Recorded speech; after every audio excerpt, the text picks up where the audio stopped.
Now that we've looked at our control page and seen how you can take things on and off the screen, let's go to our display page and look at some other of the display items. One of the fun things about MorphWiz is that really you can look at so many different things, and we give you a bunch of choices here in terms of your background. One of my favorites is the vortex, designed by my very faithful webmaster Salty. And but there's some other ones too, like this one. Let's just take a look at some of these backgrounds. Here's one. It's kind of nice. And this one also responds to playing, so you'll notice it's moving very slowly. But if I play on the playing surface and start to get things going, it'll pick up.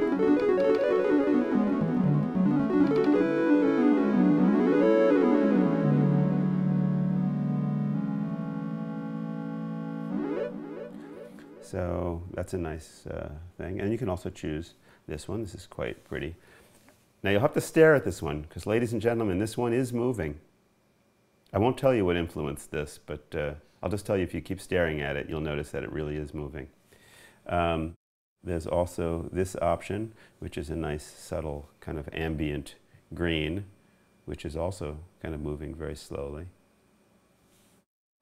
Back into the menu, and we go to this one. This is a tribute to, well, one of my cats, because Kevin, in all his ingenuity, managed to take the fur of both our cats, actually, and kind of mutate it a little bit and create background images. I guess we're pet people. But this one is another one that responds to touch, in the sense that it will speed up the image. It's almost like, you know, rain falling. So if you play,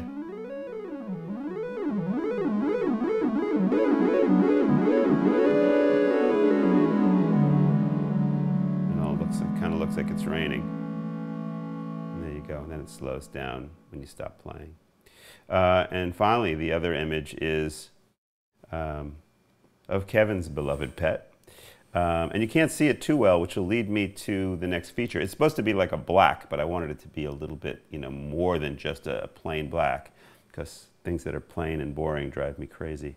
What we can do on this display page is things like this. We can say, you know what? I'm a really, really good player, and I like the pitch lines. It's great to be able to see that, but I don't really need them. I want them to be very dim. So there you go. Or you know what? I'm so good, I don't need to see them at all. So here you go. Now you can be.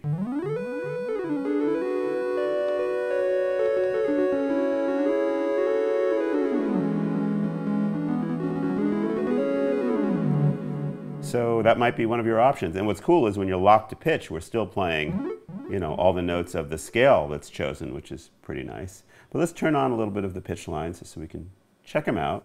And then you can also decide, okay, well, right now we're looking at the note names, you know, D, E, F sharp, G sharp, A of the scale that I chose. But you know what? Some people don't need note names. They operate more on intervals. And now you can see the intervals. And everything is color-coded, too. Kevin told me that he learned to play our program strictly by looking at the colors. He doesn't need even these intervals or the names. He looks and he sees, and he remembers what the root is, what the minor second is, what the major second, the perfect fourth, because everything is color-coded, and that's pretty cool. You can also choose to get rid of those entirely. So you can have names, intervals, or none. Pitch lines, no pitch lines. You can also choose whether you want rings, or maybe you want particles or fire. The rings kind of look like this. And what's nice is that the ring actually responds to your finger, and as your finger grows in the vertical axis, the ring gets bigger, right? And it ties into the sound as well, because a lot of times you'll have volume assigned to this vertical, and it makes sense to have, you know, when it's a softer sound, to have the ring be smaller, and then when you're up at the top, you know, it'll get larger.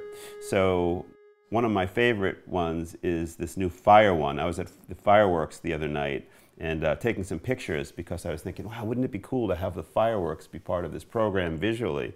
And I sent it off to Kevin, and he took the fireworks and kind of transformed it into this effect that happens.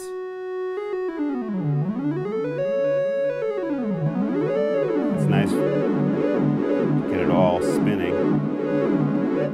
Kind of looks like snowflakes. So that's a nice one. And then particles are cool as well. They look like this.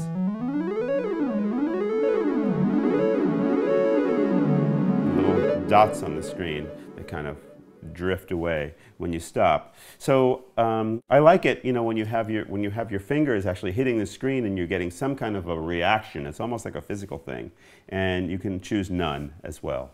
So now there's nothing under your finger. Now back to the waveform. You know, I said that you can always see the waveform on the screen. It'll show you what's going on sonically, but you can also turn the waveform off. So now when you're playing, there is no waveform at all. You can also turn the waveform so it's at a maximum depth. So then when you hit it, it takes up the whole screen. So whatever size you like. Have the waveform mid-size, have the lines a little bit bright. You want the fire, you want to choose the background of Zha Zha, the cat. All these things are possible in your display page. Have fun.